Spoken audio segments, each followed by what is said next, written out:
महाशिवरात्रि व्रत कथा। पूर्व काल की बात है। चित्रभानु नामक एक शिकारी था।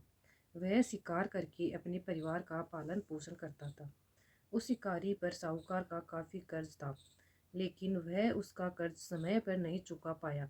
फिर साहूकार ने शिकारी को शिव मठ में बंदी बना लिया। जिस दिन उसे बंदी बनाया गया उस दिन शिवरात्रि थी। चतुर्दश के दिन उसने शिवरात्रि व्रत की कथा सुनी और शाम होते ही साहूकार ने उसे अपने पास बुलाया और ऋण चुकाने के बारे में कहा। उसके बाद वह फिर शिकारी की खोज में निकला। बंदी गृह में रहने के कारण वह बहुत भूखा था। शिकार की तलाश में वह बहुत दूर निकल आया। अंधेरा होने पर उसने जंगल में ही रात बिताने का फैसला किया और एक पेड़ पर चढ़ गया। उस पेड़ के नीचे शिवलिंग था, जो बेलपत्र के पत्तों से ढका हुआ था।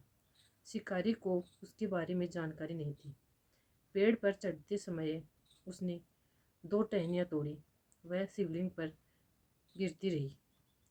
इस तरह से भूखे प्यासे रहकर शिकारी का शिवरात्रि का व्रत हो गया और शिवलिंग पर बेलपत्र भी चढ़ गया। रात के समय एक हिरनी पानी पीने तालाब पर आई। शिकारी जैसे ही उसका शिकार करने जा रहा था, तभी हिरनी बोली, मैं गर्भवती हूँ, शीघ्र ही प्रसव करूँगी। तुम एक साथ 2 जीवों की हत्या करोगी। मैं बच्चे को जन्म देकर तुरंत तुम्हारे सामने आ जाऊंगी, तब मुझे मार लेना। शिकारी ने हिरनी को जाने दिया। इस दौरान अनजाने में कुछ बेलपत्र शिवलिंग पर गिर गए। इस तरह उसने अनजाने में प्रथम प्रहर की पूजा भी संपन्न कर ली।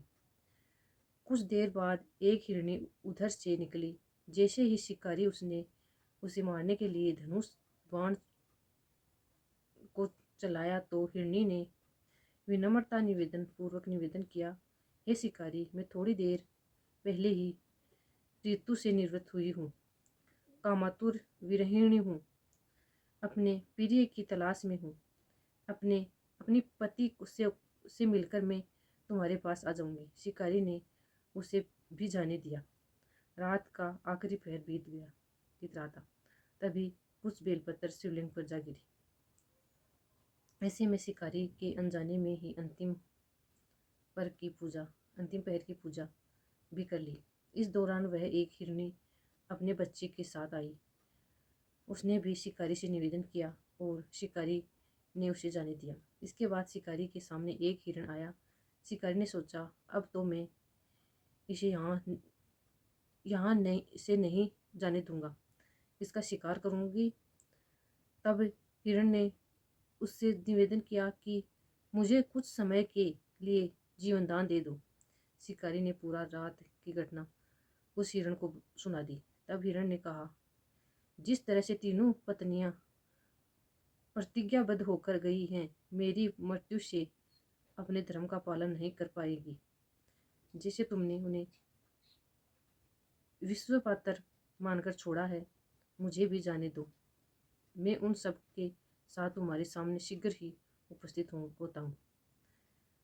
शिकारी ने उसे भी जाने दिया। इस तरह सुबह हो गई। उपवास, रात्रि जागरण और शिवलिंग पर बेलपत्र चढ़ाने से अनजाने में ही शिवरात्रि की पूजा पूर्ण हो गई।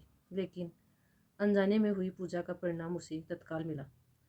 थोड़ी देर बाद हिरण और उसका परिवार शिकारी के सामने आ गया।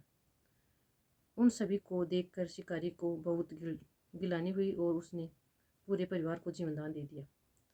अनजाने में शिवरात्रि व्रत का पालन करने पर भी शिकारी को मोक्ष की प्राप्ति हुई। जब मृत्यु काल में यमदूत जीव को ले जाने आए, तो शिवगणों ने उन्हें वापस भेज दिया और उसे शिवलोक से ले गई। शिव की कृपा से चित्रभानु अपने पिछले जन्म को याद रख पाए और शिवरात्रि के महत्व को जानकर उनका अगले जन्म में भी पालन कर पाए। जय बोलो शिवजी महाराज की जय।